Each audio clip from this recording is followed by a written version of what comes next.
সুপ্রিয় বন্ধুগণ, আসসালামু আলাইকুম।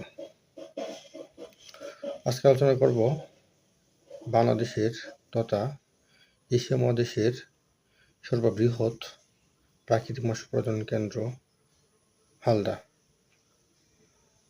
হালদা একটি নদীর নাম। এই নদীটি বাংলাদেশ পাশাপাশি এশিয়া মহাদেশের সবচেয়ে বৃহৎ প্রাকৃতিক মৎস্য প্রজনন কেন্দ্র হিসেবে পরিচিত। এই নদী থেকে প্রতি বছর বাণিজ্যিক ভিত্তিতে প্রচুর পরিমাণ